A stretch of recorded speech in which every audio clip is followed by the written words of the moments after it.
Yeah, how y'all doing? I hope you're doing well. You're feeling swell. I did just wake up. I ain't gonna lie to you. I did just wake up, but we are on the grind. You know what I'm saying? Like the movements is there. Where my mental capacity is at a high. My mental capacity is at a high zero. Filipino girl went missing in a mall, taken by secret tunnels in fitting room. Case Jovelyn, Galleno. What? Bada bing, bada boom. Bada bing, There bada. is an urban legend in the Philippines that revolves around shopping malls and beautiful young women that go missing inside of these shopping malls. The legend goes something like this. A young couple were in a shopping plaza in this massive mall, and the place it's bustling with people. It's the weekend. There's a lot of people in and out. I mean, there's just activity everywhere.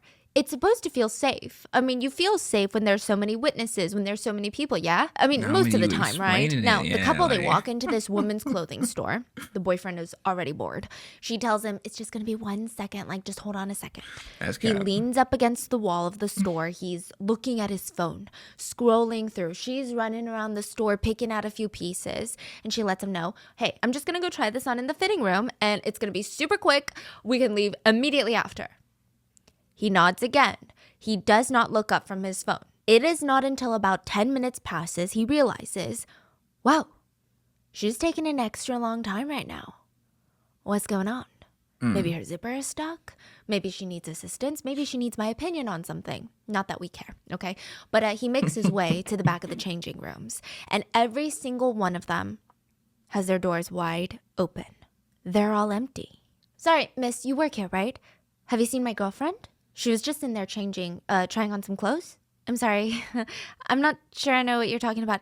You don't have a girlfriend, or at least not that we know of. You walked in here alone.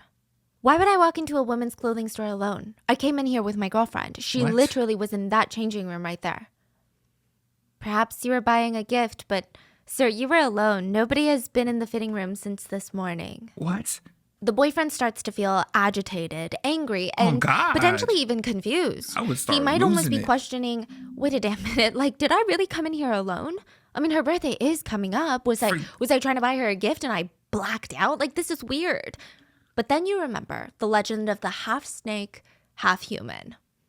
Look, some people believe that this is just human trafficking, but others believe that there are false floors in the changing rooms. Women walk in, they are spied on by two-way mirrors or cameras that are installed into the changing rooms, hidden cameras.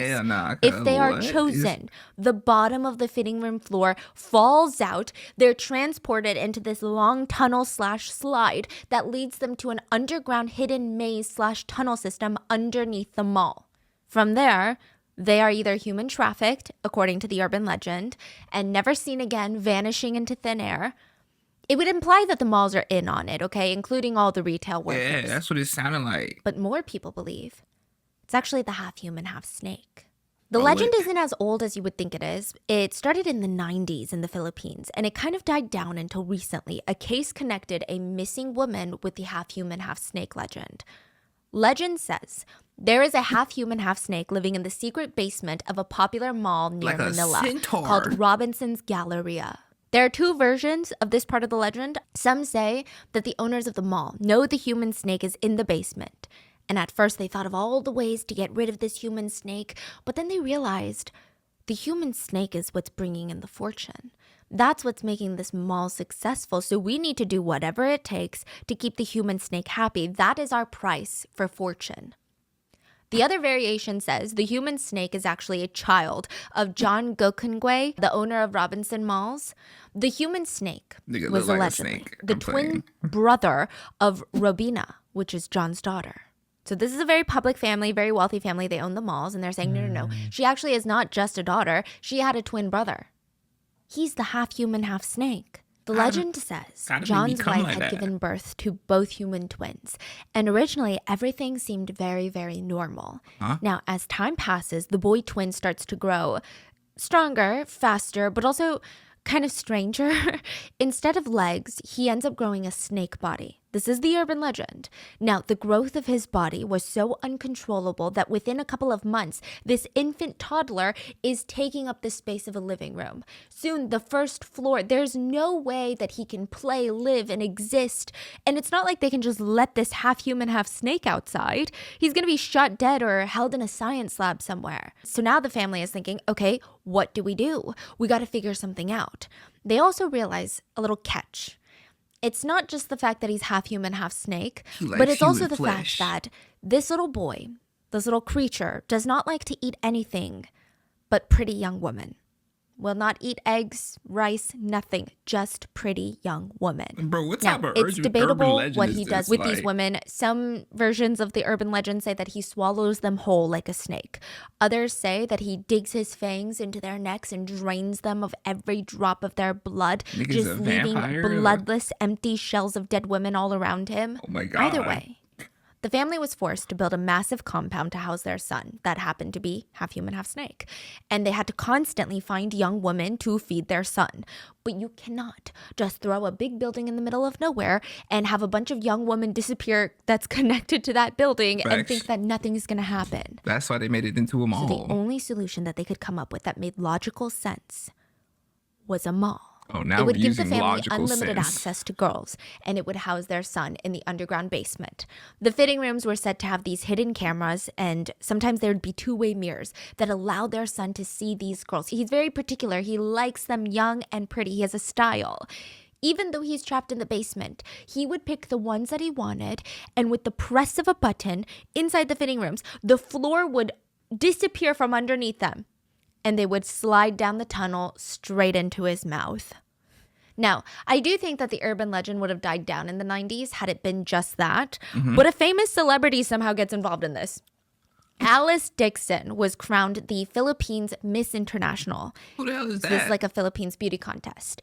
And she is now working as an actress. She had this promotional shoot at the Robinson Galleria Mall. And, you know, she's trying on clothes and they're taking pictures of her and they direct her to a department store on the 4th floor. And they're like, hey, use this fitting room to change into your next set of clothes for the next shot. Okay. She goes in and she said she couldn't shake this feeling. Someone was watching her. Now, since she had entered this mall, she had felt that, but she brushed it off because she's a celebrity. There must be people watching and, you know, they're taking pictures of her. That's going to draw attention. But even in this fitting room, when she's supposedly alone, she feels eyeballs on her. It's weird. There was this growing sense of unease to the point where she didn't even want to change. And boom, it all happened so fast she didn't even have time to scream. The floor to the changing room dropped. She found herself in a slide that led to the basement of the mall. It didn't even look like out of the back rooms. It straight up looked like an abandoned sewage tunnel. A horror movie. She was confronted by a human snake. The human snake was astonished by her beauty for a split second and it froze. It was just soaking in her beauty. So she ran. She ran through the dark chambers of the tunnel and did not stop running. Eventually, she heard a change in the air. She said that she had blacked out at this point. She didn't even know how she got out. Somehow she ends up in the lobby of a hotel nearby, confused on how she even managed to escape. Tabloid headlines and small news articles start coming out about this bizarre near-death experience. People start going nuts. They want to know more. Everyone just assumed that this whole thing was an urban legend. There is no way it actually happened to someone. And there's actually no way that there's a half human, half snake. Come on. The legend only grew stronger when supposedly Alice was supposed to appear on this big talk show to discuss what happened to her. And just as she starts sharing her experience and the truth of what happened, the TV signal falters and the show stops midair. People at home were losing their minds. It felt like someone really, really did not want this story to get out. And the mystery only grew stronger from there. It's getting Because, a little interesting now. Hold on. okay, fine, get Alice to a different show. It's not going to falter again, right? This time maybe do a live audience. Well, it was impossible because out of nowhere, Alice decides to just drop out of show business and abruptly ghost the industry and moves to Canada. What She in was the world? no longer interested in doing interviews about anything, and whispers started speculating that the owners of the mall had compensated her 15 million USD to ensure her silence. Alice would eventually come back to the industry, but it definitely served the urban legend a lot. It just kept going further and further. So the unsettling feeling that people associated with the mall was was pretty cemented in stone after that. And in August 2022, like half a year ago, the popular urban legend regained its grip on the Philippines. A young retail employee of the Robinson Galleria went missing in the mall. Her name is Jovelyn Galleno, and her disappearance would stir up conspiracies of a human snake lingering in the mall, allegations of a human trafficking ring, and a very, very mysterious tarot card reader who is said to have gotten to the truth of what happened to Jovelyn, predicted everything correctly before the police did. How did the tarot card reader know what happened to her? Did it have anything to do with the urban legend? Let's dive in. I ain't gonna lie, bro. Shut down that mall. Hey, bro, one person disappeared. Okay. Two people disappeared. Stop. 3 people, bro. Like, the mall needs to be shut down. Just do a proper investigation and let's really find out if there's a half human, half snake in there. Full show notes are available at RottenMangoPodcast.com. Since we are covering another Filipino case today, we had our wonderful Filipino researcher help with gathering of the facts, understanding the public's response, and even just trying to grasp the complexity surrounding this case. She actually resides in the Philippines, so I think that she had a really good understanding of just generally how people felt, what this urban legend was about. And I hope that this will be a comprehensive deep dive on this very, very frustrating and very puzzling case of Jovelyn. But as always with international cases, let us know if there's anything that was missed or anything lost in translation. So with that being said, I wouldn't be letting you know. I don't know. Have you ever used or gotten a tarot card reading? When I was in middle school, it was trendy in China. Yeah, all the girls has a stack and they read your future. Okay, Yeah, what did they tell you? I think they predicted everything. Yeah, They're like, you're gonna meet a Korean girl, Yep. and she's never gonna stop talking. So a lot of people refer to tarot cards as a soul map. You have a stack of cards that all mean something, whether it's about your love life, work life, or family. And actually researching about tarot cards makes me want to get into tarot cards. So you pull randomly from a deck of these very specific cards and you think about the questions in life that you want answered. Then you start interpreting these cards. And this is oversimplifying the beauty of tarot cards. I clearly don't read tarot cards. I do find it fascinating. I do find it interesting. Typically, and I've been vocal about this, I hate when tarot cards or psychics are involved in true crime cases. I just think that it's a lot more pain than it is productive. But this case is particularly interesting because the tarot card reader is spot on with practically everything. Well, now, tarot card reader could have gone the complete opposite way, but it was interesting. So I did go on Reddit and I did look up tarot cards, and a lot of people who regularly use tarot cards say that it's just a way to meditate. You're not trying to base life decisions off the cards. You're not trying to figure out your future. It's not really something that tells you what's going to happen to you. In fact, it lets you have a deeper understanding of oneself. So you're asking a question. There's almost this gut feeling of what you want the cards to read. Or it pulls out a card that makes you self-reflect in a different perspective that you might not have done before. Yeah, I can see that. And that makes me want to get into tarot cards. Yeah, so it's just a medium for you to think or let your mind wander. And that's tough. People say that it's that. Not really about talking to a spirit like people make it out to be, or predicting the future, or even like trying to get you to do a life decision off of it. It's genuinely just meditation, they said. Instead of journaling, you're just asking yourself these questions. That makes a lot of sense. Yeah, and I kind of like it. And I feel like there's actually science behind that. Yes, because it might be a fresh perspective to these problems or obstacles you're facing. I'm not gonna lie to you. And the cards are vague enough that it applies to a lot of things, so you start wandering with your mind. In that sense, very cool. But when the news broke that a young, beautiful 22-year-old mall employee went missing in the Robinson Galleria, social media was all over this case. A concerned citizen took it upon herself to seek the guidance of a renowned tarot card reader in the Philippines, Jay Costura. Now, she is very famous. She is very well beloved. She is on YouTube. She does a lot of these tarot card readings for big cases and just things in general. So the tarot card readings of what happened to Jovelyn, the missing woman, were posted on YouTube. I know, very controversial. All of the above. Yeah. But the readings were fascinating. Jay Costura went into detail about what the cards revealed. This is like literally right after the 22-year-old goes missing. Nobody has any clue what happened. All people know is that she went missing in a mall, and Jay starts doing the tarot card reading. And I just want to make it very clear. The tarot card readings went the best way possible in this scenario, if you can even call it that. But there are countless cases where people have predicted what happened so publicly with so much conviction, and it turned out to be wrong. And this is happening in the US as well, okay? Or it just turned out to cause more distress amongst the victim and their families. So false hope, keep right? that in mind. Yeah. The cards were laid out on the table. There were these beautiful, like, luminescent gold-colored cards, and the light was reflecting off of them beautifully. They felt very rich. They felt very tangible. And it just kind of contrasted sharply with the air of mystery and anxiety. I think so. It just felt very anxious in the video when you watch it. Wait, those are regular... Now, a few of the cards were chosen, revealed, cards. and analyzed. Both women, Jay Costura and the concerned citizen, looked very stressed. They looked very focused. Now, this case at this point had been a blank slate. 22-year-old Jovelyn had walked into the mall for her shift. She was a sales lady. She finished her shift, texted her family that she was hungry, vanished. We don't know if she left the mall. We don't know if she's still in the mall. Did she leave alone? Did someone take her home? Did they say that they would drive her home? Did she get on a bus like she normally does? Nobody knew anything. I'm talking blank slate. She just vanished. And of course, there's more pressing questions like, is she still alive? Oh, God. What happened? Can we rescue her?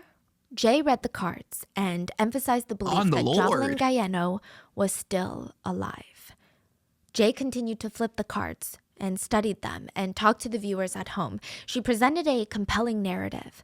She stated that the cards suggested that Jovelyn was still alive, being held captive by powerful individuals or individuals who had power over her. They were authority figures of some sort. She looks at the cards and says, see, this is what I was afraid of. Here I see a substantial amount of money, which can mean that her captors may have profited off of her.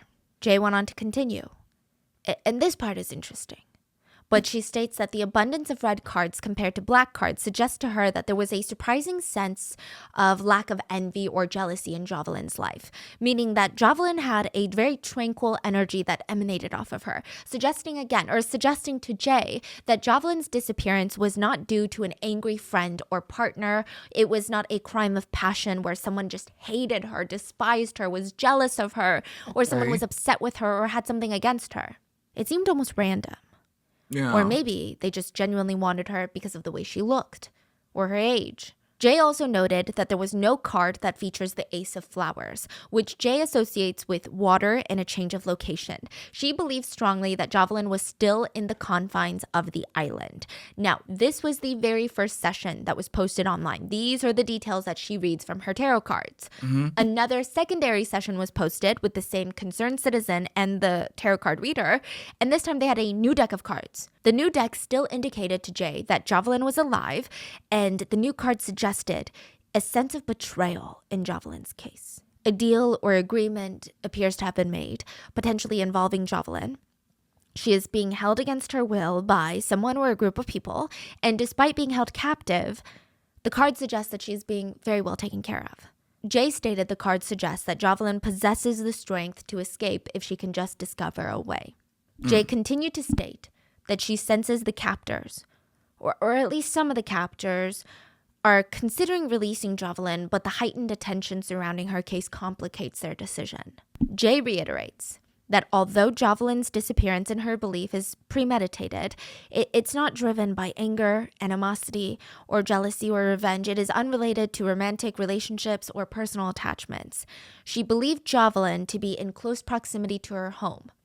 She states that the captors wanted to take Jovelyn somewhere else, but unseen obstacles prevented them. She stated that she saw Jovelyn entering a car willingly and that she had left the mall willingly. She concludes her session by saying, the individuals holding Jovelyn captive are likely part of a syndicate or possess significant influence and power over her. She also states that there are more things that the cards have revealed to her, but because of the ongoing investigation, she doesn't want to release that information. Now, I believe in the Philippines, tarot card reading is generally more accepted and believed. So there was some pushback of, I don't think we should be doing this. But most people who were listening, I don't think that they took it so seriously that they were like, oh my God, the syndicate, we got to bring down the syndicate. It was more of, they listen to this and they feel more connected to the case. They feel more passionate about this case, which I think ultimately did lead to positive things. Yeah. So the public starts putting pressure on the police to do something, find something, take action. Yeah. So let's start with what we do know. The night of August 5th, 2022, Jovelyn's mom was home with Jovelyn's two sisters, Jonalyn and Jocelyn. So Jonalyn, Jovelyn, and Jocelyn, okay? They're all hanging out downstairs waiting for Jovelyn to get home from her shift at the mall so that they could pick up some dinner. Jonalyn, her sister, was scrolling through her phone when it buzzed. Jovelyn, hey, what are we eating for dinner? Mom, Jovelyn wants to know what's for dinner. Mom's confused. Wait, I thought she was bringing home food. Or at least that's what she said this morning, but... Okay, maybe she's tired. Forget it. Just tell her to come home. We'll have something. So the mom gives the sister some money and sends her out to buy some takeout. She goes out and she texts Jovelyn on the way saying, hey, I'm grabbing food. Is there anything particular you want to eat? Jovelyn never responds. The sister brings back the food and the family waits around the table. Like the food is waiting, it's hot, it's steaming. They're sitting around and they're like, okay, any minute now she's going to be bursting through the door and we're all going to feast on some dinner. Maybe she's working overtime? No, but usually when she's working overtime at the store, she texts us to let us know that she's going to be running late. Either way, they decide to eat without her. But even when they were done, Jovelyn was still not home. They kept trying to message her throughout the entirety of the dinner and no response. And finally, they called her, which I imagine that they were avoiding calling her in case that she was working. And the phone rang. Someone picks it up. Hello? Hello? Whoever was on the other line did not say anything. It was silent. There wasn't a single word, a single noise, nothing. Oh, nah. It was really unsettling. Oh, no. Maybe it's in her pocket and she accidentally picked it up and she's busy. They couldn't hear clothes rustling or inventory being put away, so they didn't really know what to make of it. That night, it was really hard for any of them to get sleep without Jovelyn being home. It just wasn't like that. The next morning, they wake up and Jovelyn is still not home. So Jovelyn's mom and her two sisters, they rush to the mall and wait for it to open, hoping that Jovelyn is there. Maybe something happened and she had to sleep overnight. Maybe, I don't know, okay? They're coming up with all these reasons in their head because that's the best case scenario. Yeah. But when she's not there, they ask any of her colleagues, do you know where she's gone? Like, this doesn't make sense. They have no clue.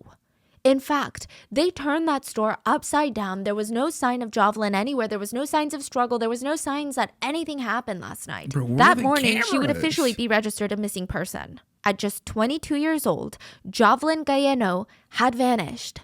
The police are going to try and convince us that she didn't just vanish, she ran away, or she willingly got into a strange man's car because she was just crazy like that.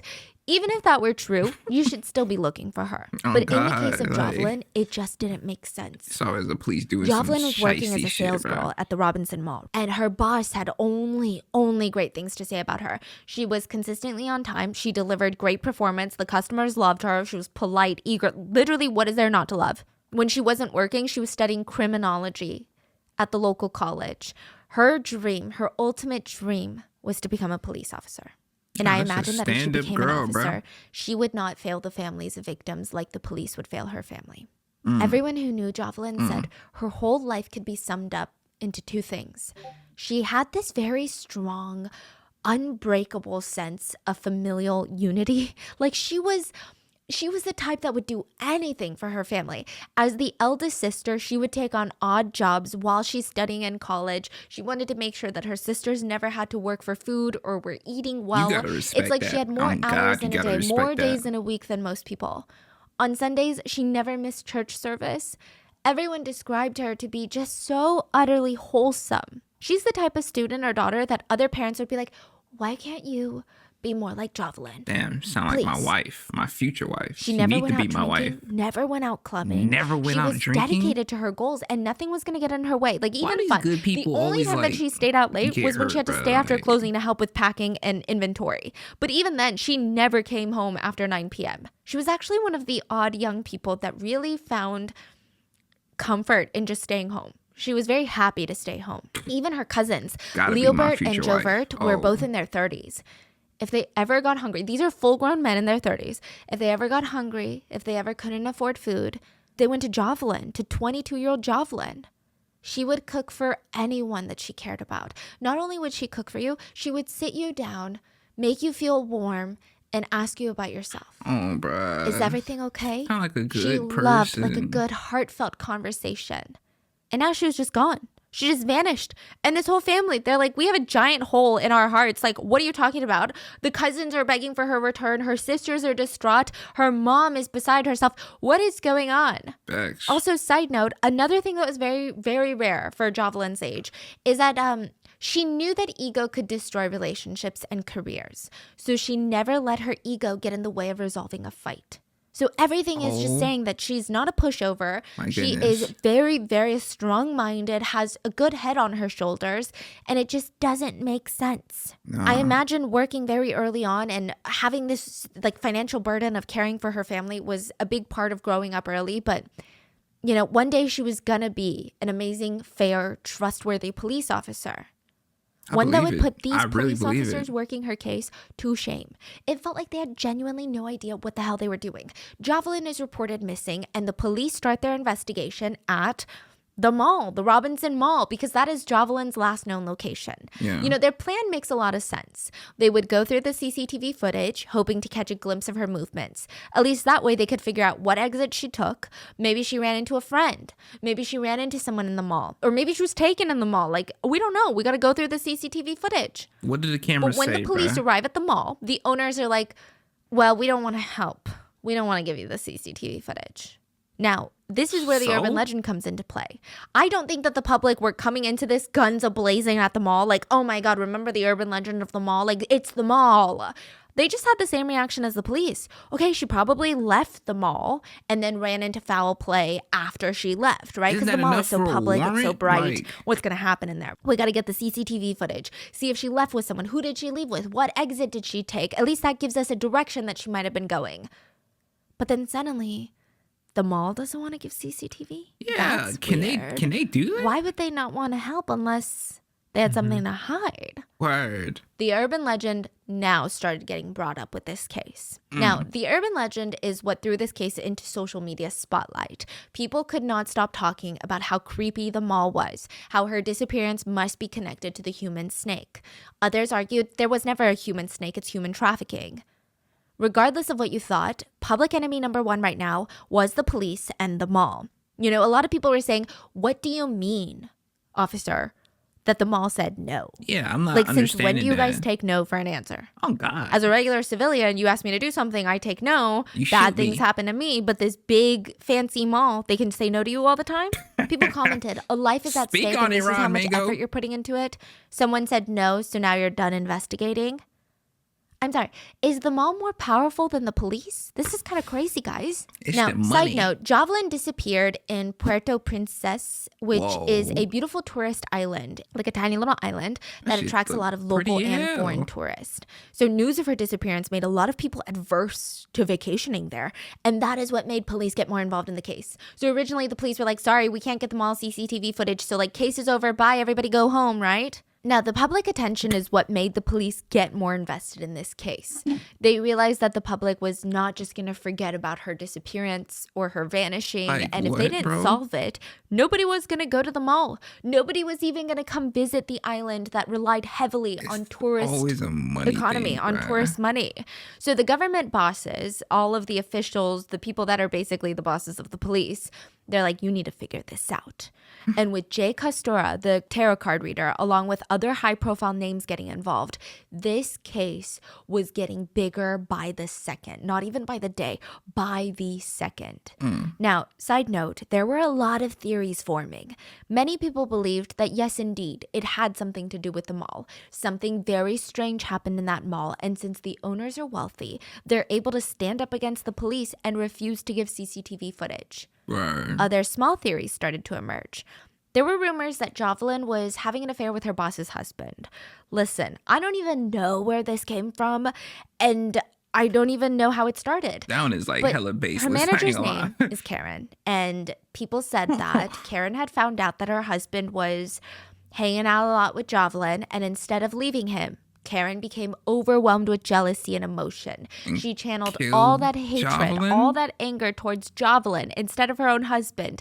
And she thought, as long as she disappears, I can have my husband all to myself. People on social media went so crazy with this theory that news stations wanted to interview Karen, the manager. She came out and she denied having any resentment towards Jovelyn. She said, in fact, I've only ever spoken highly of her. Like, you can see all of my other interviews. You can ask anybody. We had a good relationship. She has a great work ethic. She's dedicated to the job. She's one of my best employees. But people overanalyzed this interview and stated that she was way too emotionless. If a manager genuinely liked your employee, wouldn't you be emotional? Jovelyn's sister chimed in and said, well, I was able to log into my sister's Facebook account after she vanished, and I actually did see messages pertaining to the boss's husband. Jovelyn was talking to a friend of hers on Facebook about how she wanted to quit her job. Jovelyn said, I don't like it anymore. And the friend asked her why. Jovelyn responded, my boss's husband messaged me out of nowhere regarding our products and merchandise one night. And when I came to work the next morning, my boss asked me why I was talking to her husband. So I clarified what was going on. But honestly, that was that. Like, nothing happened. Nothing went on. And it just, like, the whole thing, it just seemed like it threw off Jovelyn. She felt very uncomfortable. But there was nothing to indicate that Karen... The boss's husband just tried to do some shiesty shit, and Jovelyn was not having none of it, bro. She is a good energy sensor. On gang she is, bro. Because once you get that little whiff of bullshit, you're done. You're done, bro. Dip. I feel like a distinguished man sitting in my robe, legs crossed, bro. Like, who do I think I am? My boss's husband messaged me out of nowhere regarding our products and merchandise one night. And when I came to work the next morning, my boss asked me why I was talking to her husband. So I clarified what was going on. But honestly, that was that. Like, nothing happened. Nothing went on. Hey, the husband on some weird timing. It just seemed like it threw off Jovelyn. She felt very uncomfortable. But there was nothing to indicate that Karen or her husband felt any type of way about it. So again, a lot of confusing rumors that aren't really propelling the case forward or helping in finding Jovelyn. Now, around this time, Raffy Tulfo, this massive TV personality and journalist and now a senator in the Philippines, he starts getting involved. He starts putting pressure on the officials. He even had the major of the police force on his show where he just grilled him for answers. Meron screen grab from the CCTV, the victim going inside Robinson's Mall, pero palabas niya ng Robinson's Mall, wala. So yun po siguro susi. Would that be the reason? Yung sabi ng PNP, meron na silang bagong nakita na lead. The major just kept repeating the same responses over and over. It sounded like he was given a list of answers that were PR friendly, that were appropriate, and he just kept repeating those. I don't want to hinder the investigation. We're still keeping that in mind. We're still investigating the leads. We're still trying to figure it out. Raffy wasn't having any of it. He kept pushing. And since Raffy was this high-powered senator/journalist, the major was actually terrified of him. He was in kind of a pickle. He had to try and not hinder the investigation or make himself or the police force look bad, but also respond in a way that Raffy would be satisfied with. It was not a good position to be in. Every answer just made it seem like the major and the police were hiding something, or that they just were the most incompetent people running this case. Suspicious, overall, bruh. Situation. Raffy Tulfo kept pushing the major to tell them if they were able to get the CCTV footage from the mall and what was seen on there. The major kept brushing off this question, saying that he couldn't say anything that could jeopardize the investigation. But Raffy kept pushing and kept pushing and kept pushing. And with enough pressure, the major stated, you know what? I'll give you my personal theory. He stated that he saw a figure that appears to be Jovelyn exiting the mall in the CCTV footage that they were able to obtain. Allegedly, she leaves through the employee door and gets picked up by an unknown sedan. He states that they are looking for the sedan right now. Now, the whole energy of that statement shifts the entire conversation. It shifts the whole investigation. The major made it seem like Jovelyn willingly got into some stranger's car. Even the way that he was saying it was just very, why would she get into an unknown man's car? Maybe she ran off with a boyfriend. It's almost like that kind of route it seems like they're digging into. And since she's 22, she's an adult, she can legally make her own decisions. He almost made it seem like she's just this 22-year-old who doesn't care if her family is stressed out or worried for her and just wanted to go hang out with her boyfriend. That's not her type of energy, That is the implication of this. It wasn't even the sedan itself that was the explosive news. So Raffi starts questioning the validity of this statement because this is the first time he's hearing of it, and it came out of left field. And again, with enough pushing, the major admits that he just made this up to say something, to say anything. Not a good look. So he didn't see her leaving. No. He was just like, I knew it was going to be a dead end, so I just wanted to say something, anything to get you off my ass. You can expect how the people felt about it. Nigga, it seems like the major would rather lie than be truthful that they have nothing so far. Like what? So Raffi gets another police officer on the show. Starts grilling him too. It looks like the police officers work slower than turtles here. What's going on? Still no good response. The saddest part was Jovelyn, the sister, was on standby listening to everything. And she finally got on air and said, please, sir, I need to clarify something. The sister states that she's upset that her sister is being portrayed as this indecent girl that would run into the car with her boyfriend and run off without caring for her family. She kept clarifying that she was able to gain access to her sister's Facebook accounts and there was no romantic messages, not even flirtatious conversations with anyone. Also, side note, how sad is that? The minute a girl is in a relationship, people are like, well, no point in looking for her now. She probably ran away with the boy. Speak on it, Or the Ron minute Mango. someone struggles with mental health, people are like, well, no point in looking into their clearly suspicious, weird, bizarre death because they were probably depressed. Speak on it, Ron Mango. It's crazy. It is so crazy. Jovelyn's sister passionately argued, please, she doesn't entertain any men. Sir, she is focused on work and her studies. She just wants to graduate. Sir, if you could ask anyone in the neighborhood, you could ask all of our neighbors, conduct a survey if you must to see if I'm telling the truth. You have to trust me.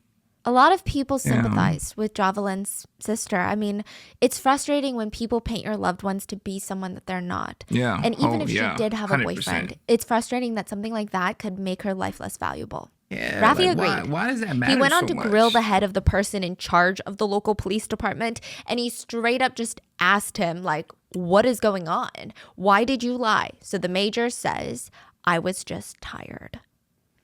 So you mean to tell me when you guys are tired, you can just start making up stories and telling lies? Like and that- Major, adding insult to injury, that not why do you illegal? guys keep all implying that Jovelyn has a boyfriend or a suitor? We have Jovelyn's sister who says Jovelyn would never entertain any guys, so why do you keep imposing that her case is not an abduction and that she got into a car willingly?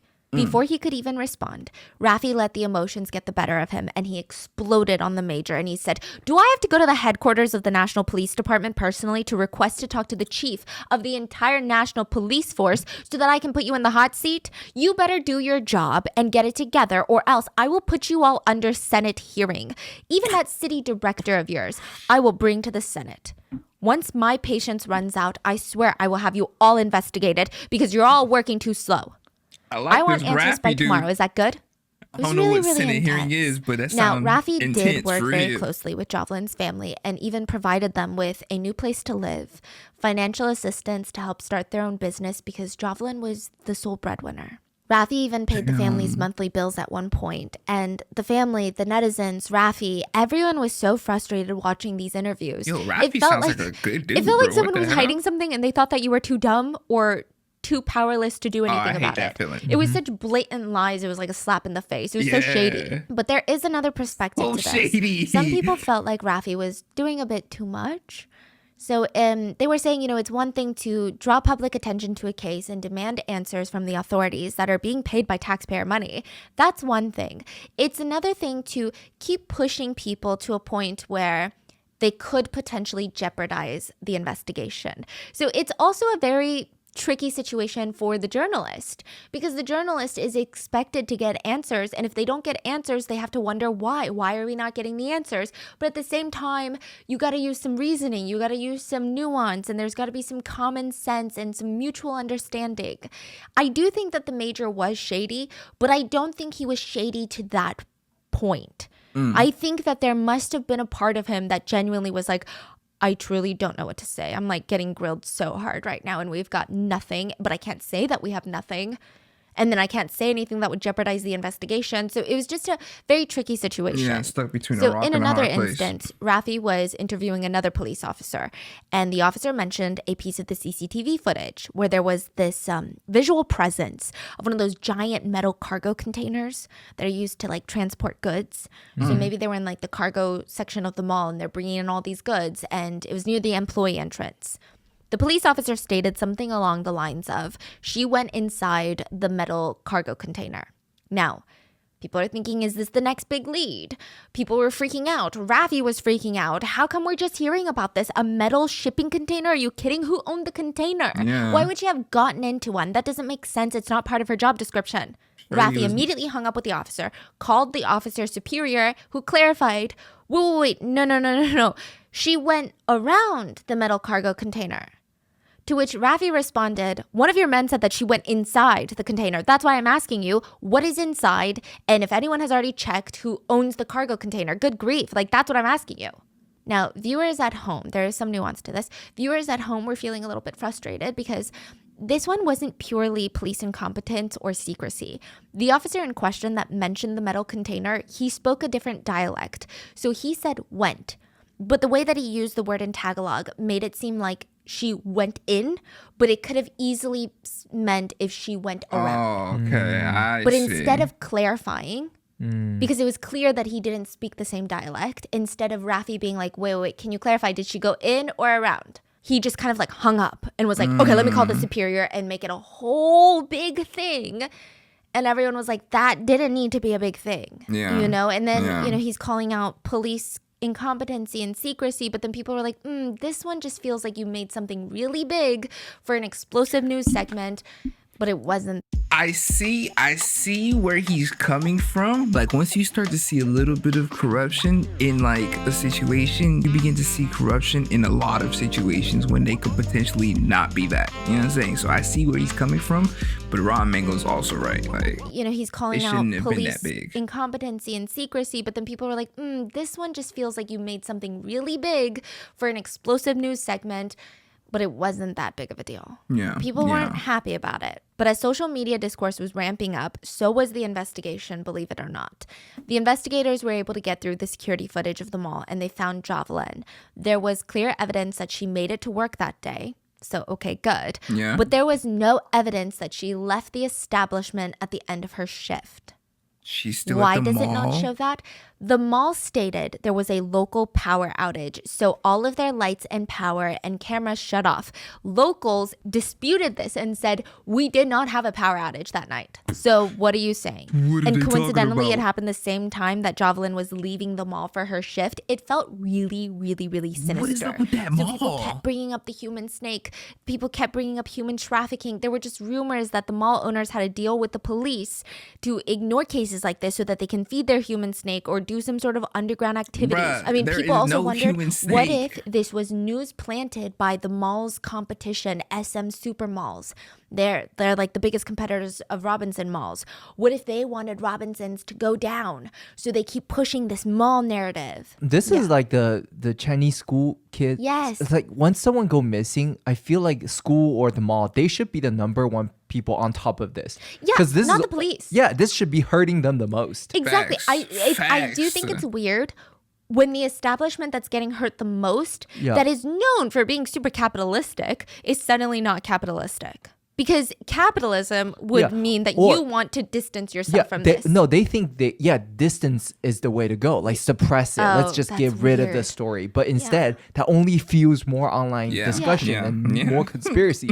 It's so weird. Wouldn't you rather They just should want to have show the addressed footage this, like, bruh. hey, she Yeah, left exactly. the mall. We got nothing to do with it. Release Bye. that to everyone. Yeah. Have fun, everyone. The Yeah, fact so that now they it's like withheld what's the going footage on with the makes it security, way more the suspicious. The cameras, Oh, God, and husband. it just sounds more and more and more Bruh, fishy. They should speak come on out and it. provide I'm everything. saying that a they lot have. today. They should be working with the investigators excitedly, Yeah. like aggressively hunting down Yeah, investigators, unless they are. doing something. Word. So people are going back to the tarot What's card up with that readings and trying mall? to connect the dots.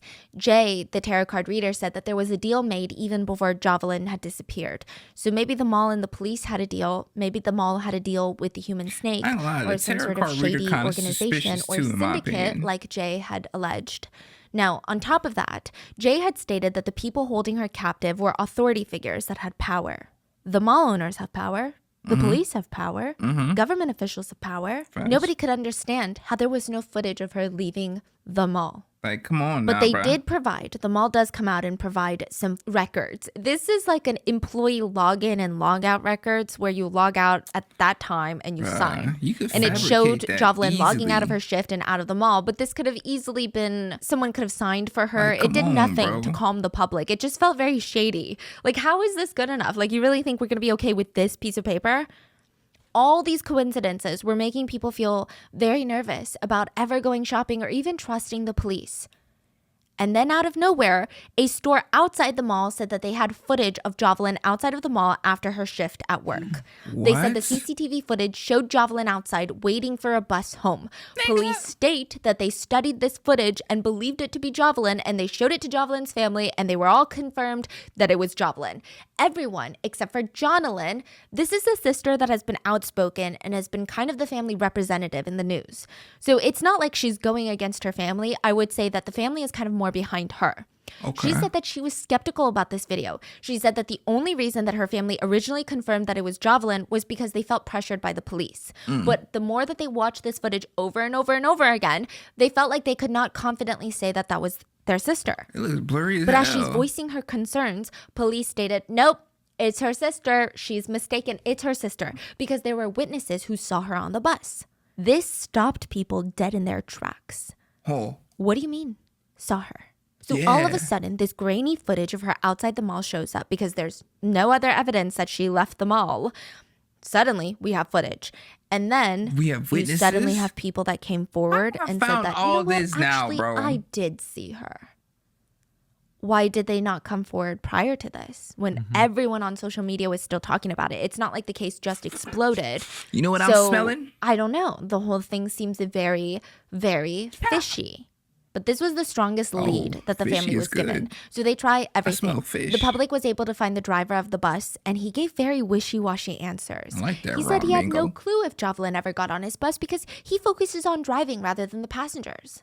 Everything about it just felt weird. That's cat. Like nigga. all of a sudden, people saw her on the bus. All of a sudden, she's on a bus. And then another family tragedy struck. Two of Jovelyn's cousins, do you remember Leobert and Jovert? Both in their mid-30s were involved in an accidental stabbing involving each other. Trust me, it gets weirder. The stabbing would result in both of them being jailed for Jovelyn's kidnapping and murder. Wait, slow down. They stab each other? Yeah. And it would result in them going to the hospital and then later to prison for Jovelyn's disappearance. Let me explain, okay? What are you... Let me explain. Raw mango. What are you- Leobert and what? Jovert had gotten drunk one night. This is like after Jovelyn disappears. And somehow they enter into this super heated argument, allegedly about Jovelyn. One of them was injured and required hospitalization. Now, it was reported to the police once Jovert came to the hospital because they're like, you were clearly stabbed with a knife. Like, you can't tell me otherwise. So we're going to have to report it to the police because that's a knife fight. So both of them get brought into the police station, and Leobert, one of the cousins, starts to confess. His confession would rip his entire family apart, or whatever was left of his family. It was bad. Leobert stated that he and Jovert planned to kidnap, assault, and kill Jovelyn. Their own cousin, their own flesh and blood that they grew up around. They said they what? planned it for weeks and that they finally did it. The reason that the accidental stabbing occurred was because Leobert felt so guilty about what he did. It was eating him up on the inside. He just wanted to turn himself in, clear his guilty conscience, give Jovelyn's mom some peace of mind. He wanted to stop living his life looking over his shoulder constantly for the police. He tried to tell Jovert one drunken night, hey, buddy, I want to tell the cops. Jovert was pissed. He's like, we agreed to do this together. You can't just turn yourself in because then I got to turn myself in. I'm not ready to go to jail. You can go to jail by yourself. Why should I have to go to jail? So he grabs a knife and threatens to kill Leobert. Leobert pushes him and attempts to defend himself, and it resulted in Jovert accidentally stabbing himself with the knife. They had been brought in, Jovert had been subdued, and Leobert felt like now that he was no longer around Jovert, he was no longer scared for his life, he could confess. He stated that he was overcome with remorse and guilt. Nigga, no. This freaked no. out a lot of people No. for a number of reasons. The small one being, Jay's tarot card reading stated that the people who took Jovelyn were authority figures. In the Philippines, it's much like the rest of Asia. You are grown up to show cousins, especially that are 10 years older than you. You have to show them respect. They are also your authority figures. No one had thought of it like that. People are like, wow, we kept thinking about government officials and police officers when it could really be the person closest to you. Mainly everyone was freaked out though because these were her cousins. What motive would they have in kidnapping her? Yeah. Leo Burt was asked that, and he said it all started a few months before she vanished. He and Jovert kept talking about how Jovelyn was so pretty, how beautiful she was. And at first it started as like a fun family banter, like, oh my God, our cousin is so pretty. But they said that they became fascinated by her looks. And they said that they were even more intrigued by her contrasting tomboyish manner. I don't know what they're trying to say with that. Something about her was irresistible, Leo Burt said. Now, at first, it starts off as a simple joke. They were joking. I don't know how this is a joke or how it's funny. Like, how they would kidnap her and what they would do to her if they could kidnap her. And for about a month or so, this is how they planned it. The more they talked about it, the less of a joke it seemed, and the more feasible, the more excited they got for this plan. And then one evening, they put their plan into action. They said that they knew where the bus would drop off Jovelyn near the house, and it was very dark. She would get off alone, and they would forcibly grab her. Now, if this is true, I cannot imagine the emotions that she went through. First, being grabbed, the fear, the terror. And then when you look and you see it's your cousins, maybe you have this moment of like a release of tension because you probably assume that they're playing a joke on you. And then that fear comes rushing back when you realize they're not. This is not a joke. They stated that they grabbed and restrained Jovelyn, causing her to lose consciousness. Leo Burt said they dragged her to a grassy area in their hometown, subjected her to rounds of horrific essay by her own two cousins, her own family members, and Leo Burt stated that she never gained consciousness ever again. They realized that she was dead, which was kind of their plan because there's no way that they could do this to their cousin, of all people, and expect her to not say anything to anyone. Leo Burt said they dragged her lifeless body to an area with even taller grass and less foot traffic. They dug a shallow grave, buried her. They said that they scattered her belongings through the field as an attempt to hide the evidence. And apparently this was their masterful plan that took them over a month to come up with. The confession of the crime is strange, and it doesn't sit right with a lot of people. But either way, August 23rd, 2022, just 18 days after Jovelyn vanished, Leo Burt led the police to the locations where he and Jovert allegedly hid Jovelyn's body. This is where things get puzzling because at this point, people are thinking, I don't really believe this confession. Maybe the guy's on drugs. Maybe he's drunk. Maybe he's like having a mental breakdown. I believe this doesn't make sense. Extremely Who can angry, really do this to their cousin? Jovelyn had been missing for 18 days, and he pointed out where her body was buried. The level of decomposition on her body was extremely severe. She was completely skeletal at this point. There were no remaining soft tissues, nothing. It was nearly impossible to do a comprehensive autopsy. There was no way to even prove that she had been essayed before her death because of how advanced the decomp was at this state. In 18 days? A lot of days? forensic experts who saw the crime scene photos also stated that the bones almost looked a little too clean. I mean, yeah, you could argue that being in a humid tropical environment could lead to faster decomposition, but something about the scene felt oddly staged. That's how the public felt. That's how experts felt. Another puzzling revelation was just how close to home Jovelyn was. Even her things that were scattered about, like her ID, her bag, her sunblock, gum, wallet, all of it was discarded so close to her home. Even her body was found so close to her home, it didn't make sense. A lot of neighbors wondered how her neighbors, Jovelyn's neighbors, the same ones that were searching high and low for her, how they never smelled or spotted her remains when she was found 1,000 feet away from her own home. And she wasn't found in like an abandoned field. One neighbor said that the grassy area that she was found, it had some foot traffic because people would walk through it as a shortcut. It's not like a jungle. It's like just a grassy area. What is going on? And since it wasn't being put to use, some of the neighbors even planted herbs and veggies. Kids would play in that little yard area. Sometimes dogs would play fetch. Even if a stray dog had died there, which has happened before, everyone would have known because of how badly it smelled. I would imagine it's worse with a human. Yeah. There's even a store from where Jovelyn was found that's 300 feet away. Okay. And you're telling me something's no wrong. one smelled Something's anything? way wrong, No one bruh. saw anything? No, I mean, everyone in the area is looking for Jovelyn, and no one smelled something so strange, like a decomposing body, and thought, it's probably got nothing to do with the missing girl. Like, that doesn't make sense. The family did confirm some of the items found nearby were Jovelyn's, but not all of it. The underwear that was supposedly hers were not hers, according to the family, but the wallet, ID, and some of the other things were. Now, there was no way for them to ID her based on appearance because of how her remains were found. But Jovelyn's mom said, "In my heart, I genuinely believe that she's still alive, that she is somewhere out there because I don't know if someone harmed her. In my mind, she's still alive. When I saw those bones, I didn't feel anything. It's as if they didn't belong to Jovelyn." So this further fueled the online theory that whoever was found was not Jovelyn. Netizens suspected that the police planted the bones there so that they could stop investigating this case, that it was some sort of big cover-up.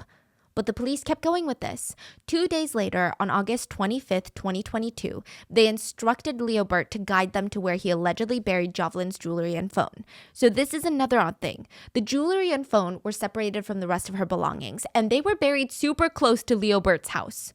So either he's a super confident criminal, dumb, or this just felt strange. Yeah, Felt bro. weird. This is Like, feeling if you think kind of it from a criminal's bro. perspective, especially if you were related to the victim, wouldn't you want to get as far As away from their far as items as possible? possible. Soon after, what the police believed to be a shut and done case, because, you know, we can have all the theories in the world, but only the killers would know the location of Jovelyn's remains and her belongings, right? And Leobert led them there, so it must be him, right? Well, Leobert's attorney came out to say that whenever Leobert was talking and guiding officers to the evidence, Leobert would look at the officer, waiting for some kind of sign or go ahead or some sort of signal. At this point in the case, people didn't really know what to believe. Netizens were even questioning if they had gone too deep down into the conspiracy rabbit hole and they were just trying to create the most insane narrative of things now. People didn't know. Are we crazy? Is the police crazy? Or is this real? Because, you know, sometimes I'm feeling a little crazy, I ain't gonna lie. things happen that are so sick and twisted, Yeah. it almost feels like a conspiracy when you start thinking about it. People wanted answers or at least some clarity. Another person that could have that is Jovelyn, the other person involved in the crime, the other cousin. Now, he hadn't been as involved in this investigation thus far because he was hospitalized for accidentally stabbing himself. A radio show tracked him down in the hospital and asked for an interview. Their Dummy. aim was to just get to the bottom of the mystery, answer all the unrelenting questions, tell us why did you do it, what Imagine happened, tell us the stabbing truth. yourself, bro. Like, But in reality, What a all it loser. did, all this interview did was muddy the waters even more. Jovelyn was so emotional during his interview, he stated that none of it was true, none of it. Even the accidental stabbing, none of it had to do with Jovelyn. Di ko kaya yung di ko alam kung anong nararamdaman ko sa kanya. Buhay ko kasi matagal na panahon din ako nasira. Kaya kung saan ngayon nagpapakatino ako, doon pa nila ako sasabi sa ng kaso. Na kahit kailan hindi ko pinangarap na pumatay ng tao at maghahasa ng tao. I'm sorry, what? Then why did you accidentally stab yourself? I confronted Leobert about the rumors that he was trying to hit on my wife. I was drunk, I confronted him, and he looked me in the eye, and you know what he said? He got defensive. He said, "Hey, you better be careful about making accusations like that." And I started getting angry. I got into a fit of anger, and I was drunk. I grabbed the knife. I pointed it at him. I demanded he take me seriously. Just answer the question. That's all I wanted from him. And then I end up in the hospital and charged with the murder of my cousin. I mean, I have no involvement in my cousin's disappearance. I loved her. I can't comprehend why I'm even being connected to the case. He talks about how he has a criminal history and yeah, he might have been involved in some God, shady been things in the like- past like drugs, but this, he swore up and down, I truly had no part in this. I cannot fathom what's being thrust on me right now. This is the honest truth. When Jovelyn went missing, I was at work with my managers. I can confirm that. They can confirm that. Never in my wildest dreams did I ever imagine He has taking an a alibi? person's life or even committing such a despicable act of sexual assault. Please, you have to believe me. this is a August 30th, conundrum. 2022, a few days after Jovelyn's supposed remains were found, a DNA test was released by the police to the public, stating that the remains did indeed belong to Jovelyn. With this, the police formally charged Leobert and Jovelyn of rape and homicide. Now, most of the charges did rely on Leobert's confession and narrative.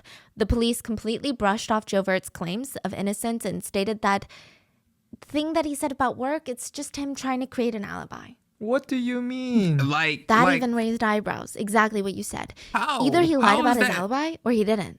Like, what does it mean when you say it's an attempt at him creating an alibi? Was he or was he not at work? Like, it just felt like the police were being roundabout for no reason. You could literally just say, he lied, he wasn't at work. But they were like, that's his attempt at... This man just told the police an alibi, and the police said no. That's definitely not legal. It can't be. It literally can't be. Was he or was he not at work? Like, it just felt like the police were being roundabout for no reason. You could literally just say, he lied, he wasn't at work. But they were like, that's his attempt at creating an alibi.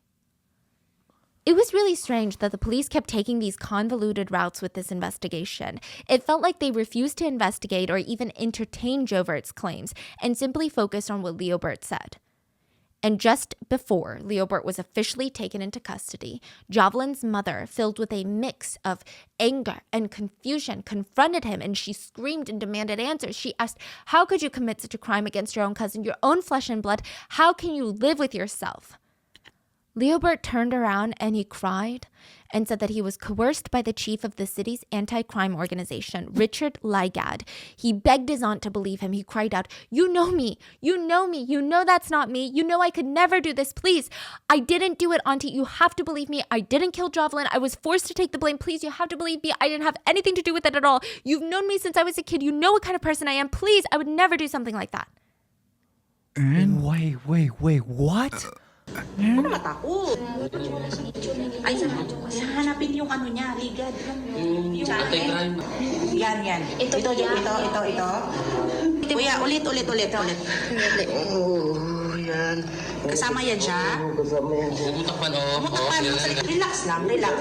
Kami, nag-ano rin kami. Yung nalaman to. Basta pagdating doon, nandun na lang yun. Yung mga buto doon. Tinala na lang ako doon. She was so taken aback by his words. She was torn between her desire to believe him because she doesn't want to believe that someone she trusted, her own flesh and blood as well, could do something like this to her child. Yeah. But then there was so much circumstantial evidence against him. And, you know, she did think back to all those great moments of Leobert and their family. And it was just so hard to accept that he could have done something like this. She tried to get some clarity. She spoke with him while he was in jail. And later, Jovelyn's two sisters, Jocelyn and Jonalyn, would even go on air with Rafi Tulfo to talk about what was going on with their cousin Leobert. Leobert had alleged that it wasn't just the chief, Richard, that was trying to get him to take the blame. Multiple officers were heavily involved. Allegedly, they instructed him to point at random locations, so they brought him to like a field. They were like, point in that direction. And then he would point in that direction, creating the illusion that he was the one that told them where the body was and where the belongings were. So they were just like using random clips of him. Mm-hmm. But they just took him to a predetermined spot and told him to point. So he did. And sure enough, her body and belongings were found. And he said that he was gutted and shocked, but also terrified because that just made him look like the guiltiest man alive. Yeah. Allegedly, Leobert only complied with Richard and the police because they kept threatening his family. The sisters were able to record a conversation with Leobert, and he does in fact seem terrified for his life. He stated how Richard told him exactly how to respond to the questions he would ask, but he also alleged that Richard physically abused him when he didn't do what was asked of him. He sent the sisters pictures of scars and bruises all over his body. Now, pakipaliwanag sa amin, doon nababanggit yung pangalan ni Ligad at meron pang pinakitang picture. Saan ang galing yung picture? Pwede pakipaliwanag sa amin? Bakit nabanggit yung pangalan ni Ligad doon, ma'am? Yun nga po, ang sabi niya nga daw po, si Richard Ligad nga daw po yung nagdidikta sa kanya. Kaya po sinechi agad namin kung anong mukha at pinakita namin sa kanya. At sabi niya, yan nga daw po yun. Simula unang gabing pagpasok niya sa kulungan, yun na daw nagdidikta sa kanya at nananakip sa kanya. So, kasama ho ba sa inyong responsibility na kapag meron pong mga suspect na naaresto, kailangan kayo po ay present doon?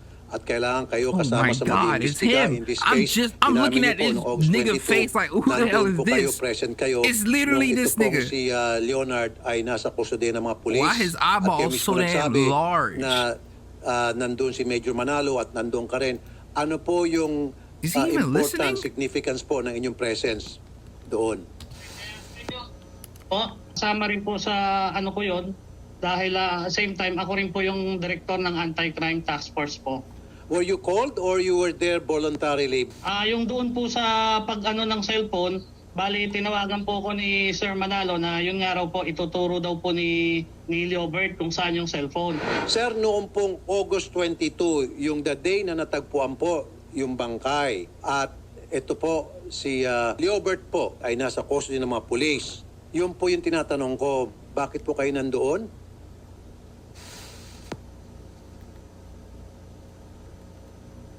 Sir, Apo. bakit po kayo nandoon noong August 22? Kayo What po was ay that civilian, hindi po pause? kayo miyembro ng Hello? PNP, tama?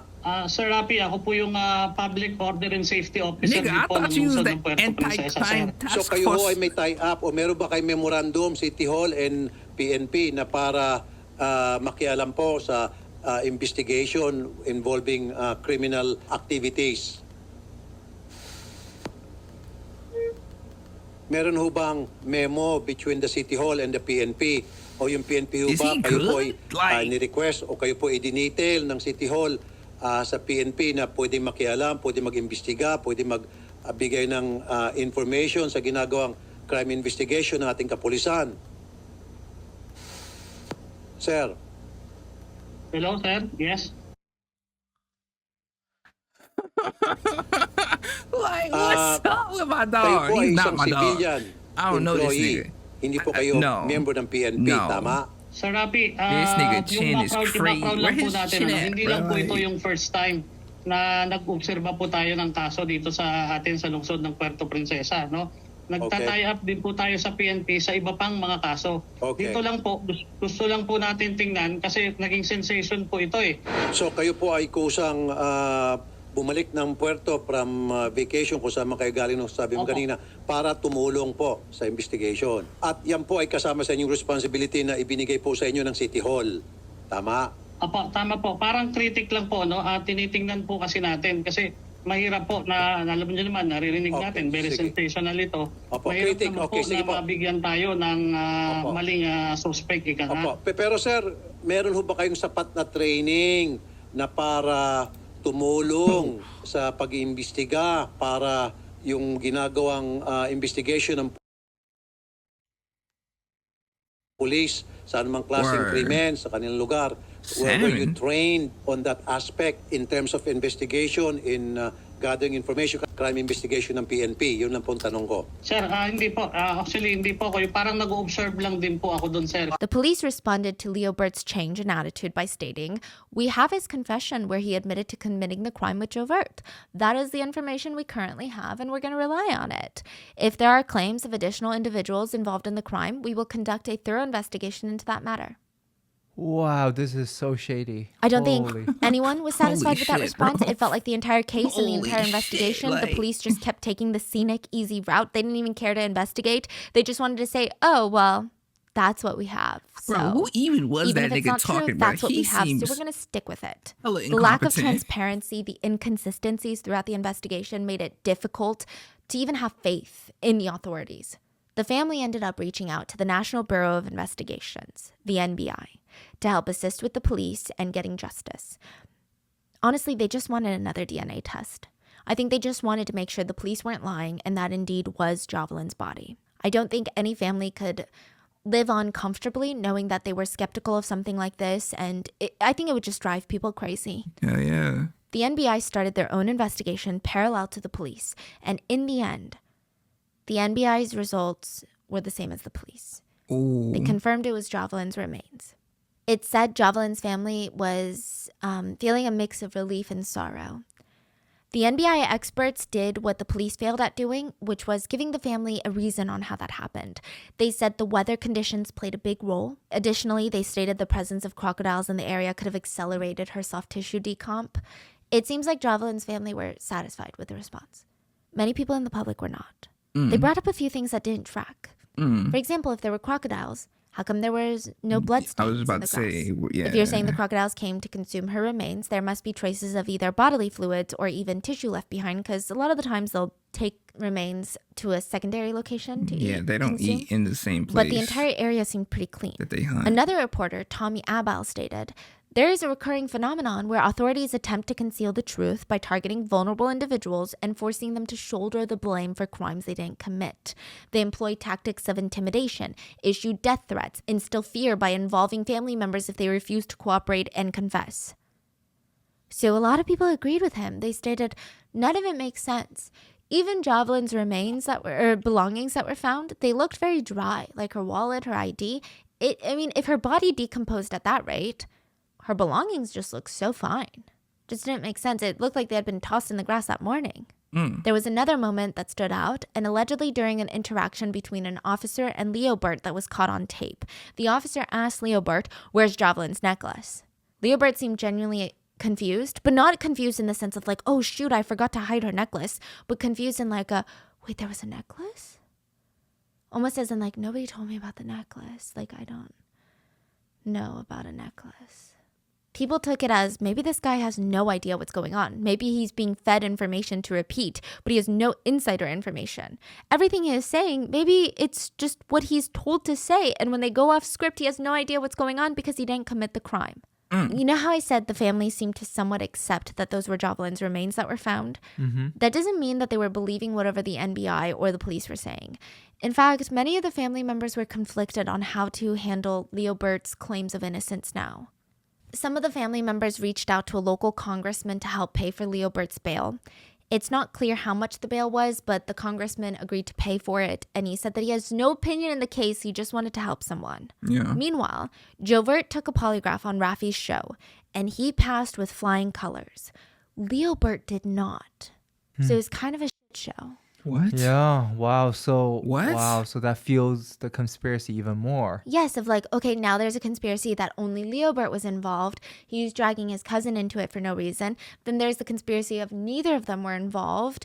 Or there's the conspiracy of maybe Leobert tested and failed the polygraph because he has been so convinced and so, I guess, mentally abused by the police, he doesn't even know it's true anymore. Because that's what happens. There's false confessions where a lot of criminals start believing in, wait, did I actually do that? The police are saying that they but have you all the evidence. know though, like, And they're playing out these scenes, and I can picture it in my head, and it almost feels like I did that then. On November 25th, I can 2022, see where she's coming from, though, the country too. woke up to news that the court had dismissed charges against Jovert and Leobert. The court stated that they could not establish a direct link between the individuals in question and the crime. No way. Whoa. They're freed. Yeah. I mean, I imagine this was very confusing for Jovelyn's family. Like, there must be some members who believe in Leobert's innocence, Then but still do they- want justice. It's open again, right? Yes, the case is open again, but it doesn't look like the police are making progress, or at least they're not letting us know if they're making progress. Oh my God. So it bruh. does seem like Jovelyn's family, they accept that Jovelyn is dead. They want everyone to accept that she's dead. But it does seem like they still want justice. They have come out with a statement and stated, don't wanna we do accept that she's appreciate that dead, everyone bro, still like- hopes that Jovelyn is alive. And we fully understand why it might be hard to accept, especially since we were only given skeletal remains and nothing more. But the experts provided good explanation and reasoning as to why her bones are left. We should respect this, as they are professionals and they are doing their job. Now, again, I think this part, a lot of people took it as, oh, like now the family is in it with the police, right? No, I think when there's an open investigation, as much as you hate the police for their incompetence, to a degree, the families of victims have to please the police to a certain level in hopes that they will investigate your loved one's death. Yeah. You cannot piss off the only people that have the power to bring you justice right now. Literally. Kind of with this Howard tragedy, you know, like all the victims' parents, they were still hopeful that the president could do something. So they still, regardless of their political beliefs, regardless of her job in handling the situation, they had to still be nice Speak to her. on They it, still yo. had to talk with her Speak and on beg her everything, in a Rotten kind Mango. manner instead of demanding things from her, because she might be the only one that could help. That's kind of, I think, how this situation is. They stated, we're hoping that all of you can respect and accept the truth for our sake and our peace, and so you can join us in praying for Jovelyn. We know the results are hard to accept, but we believe the PNP and the NBI did their job well in conducting the investigation. They went on to thank the media for the coverage and helping in investigating. They ended the letter with, our last wish is that we all keep our minds open and embrace the possibility that Jovelyn is really gone. Let's all learn to accept this and be understanding about the whole ordeal.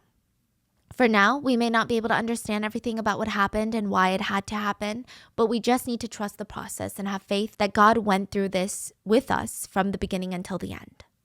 So it doesn't seem like the case itself is closed. No, but it 100% I have is genuinely not. no idea what to even think. Me neither. The deeper I go down this rabbit hole, the less I understand about this case. And I feel like I haven't researched a lot of those cases in a while, where I'm like, the more I know, the less I know. I genuinely have no stance on what happened because I'm so confused. Bro, we And can't it's even just a see case the that has CCTV frustrated footage. a lot of netizens, and more than anything, I think the only thing that I can take away from this case, or one of the very few things, is I think this showcases just how little trust that people have in authorities these days. To no fault of our own, it's just become harder and harder to take the authorities' words for things. I think humans, we just want proof now. And I think maybe the police should kind of learn from that. Facts. And it's scary. It's disheartening. And I'm glad that the family was able to find some closure, that they need to move on from all of this. But that is all we have for today. Let me know your thoughts in the comments. Please stay safe. And I will see you guys on Sunday for the mini-sode. Bro. I hate these types of cases, bruh, because it seems like there are no answers. Jovelyn seemed like a good human being. For real.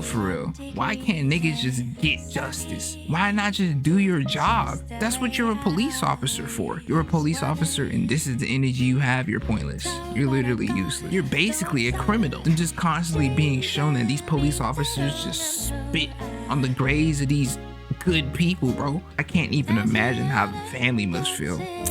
Man, this shit twisted, bro.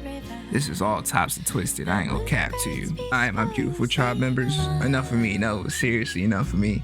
It's been your boy Tribe Loui. Good day, good afternoon, good night, good evening, good morning, and most importantly, but unfortunately, good bye. Yeah, it's the end. Leave a like and share it to your friends and your kin. When I post a video, I'm gonna need y'all to attend. Thank you for the view, but I ain't done with you. 2023, I'm about to be Jordan with the flu. Yeah, join the tribe. Yeah, join the tribe. I'm gonna need y'all to subscribe.